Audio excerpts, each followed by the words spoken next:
Hey everyone, my name is Doreen Garman. I'm the children's pastor here at Shady Grove, and I get to share with you this week's Midweek Devotional.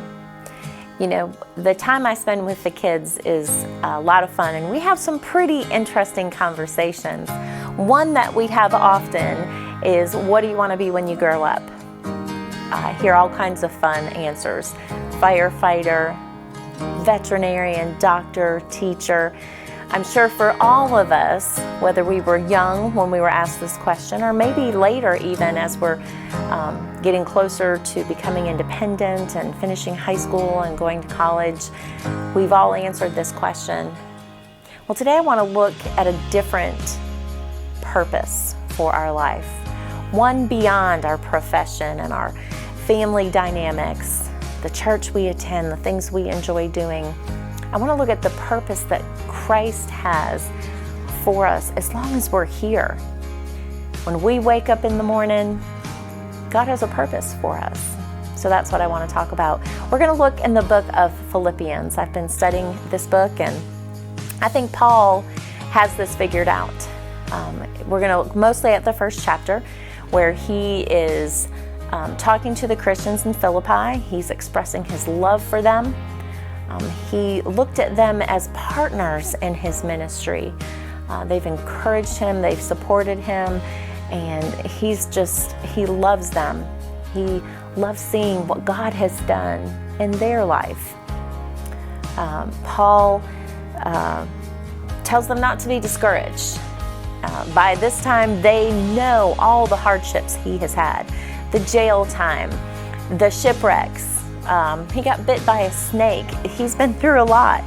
But he says to them, don't let all of this discourage you, because our God continues to advance the gospel, even though I've been in jail, even though these things have happened.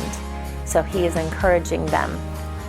I think he narrows it down as far as what our purpose is. So I want us to start reading in verses 9 and 10. This is what Paul is saying to the people of Philippi. He says, "This is my prayer, that your love may abound more and more in knowledge and depth of insight, so that," this is what he expects from us, "you may be able to discern what is best, and may be pure and blameless until the day of Christ."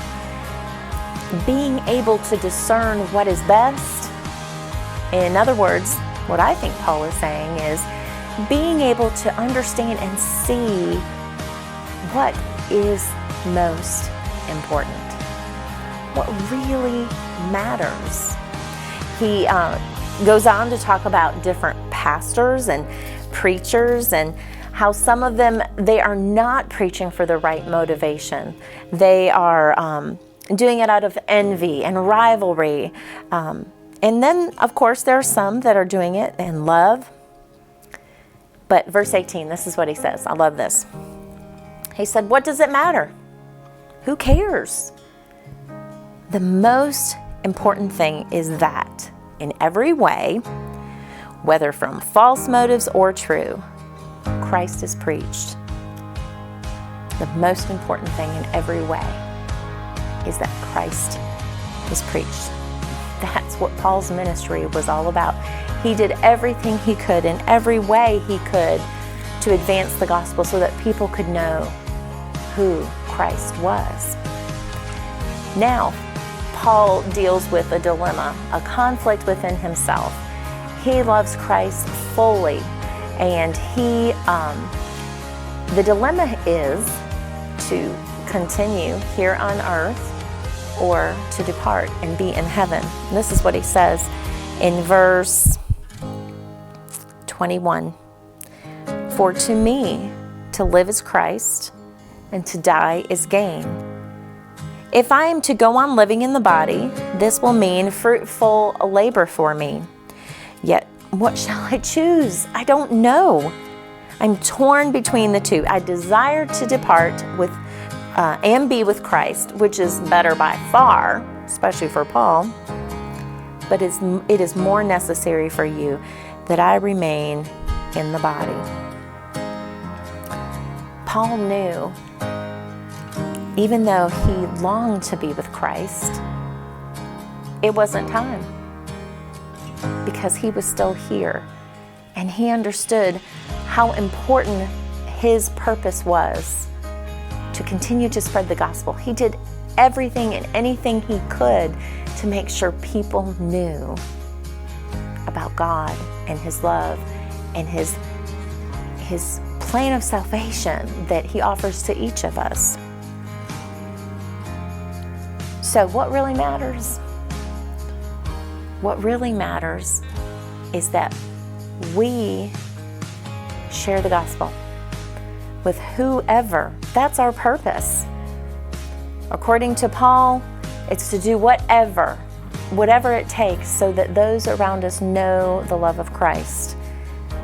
God has complete sovereignty. The scripture talks about He is our salvation. He is the beginning, He is the middle, and He is the end. He will complete His work in us. The middle, the purpose right now that He has for us, every day that we wake up, means He still has a purpose for us. And our purpose is just like He told the disciples in the Great Commission, to go, to share, to spread the gospel to everyone and anyone.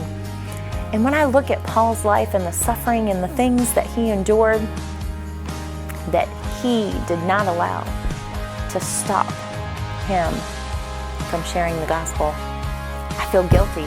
I think about my own suffering and my own complaints of things that I'm going through.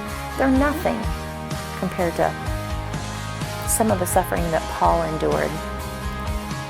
So what's stopping me from doing everything possible to make sure that those I come in contact with know God? So I encourage you today to be like Paul, doing whatever it takes. I know sometimes within our suffering, we just want it to end, and we just want to be with God in His glory. That time's coming for all of us. But when we are here, every day we wake up means we have a job to do. And that is to share the gospel with anyone and everyone we come in contact with. I think if Paul can, so can we. So I encourage you today to be bold in your faith, to be bold in sharing with others who God is and what Jesus did for you when He came and died for each of us. I encourage you to do this, to share your faith and do what you can to further the gospel just as Paul did. Have a blessed day.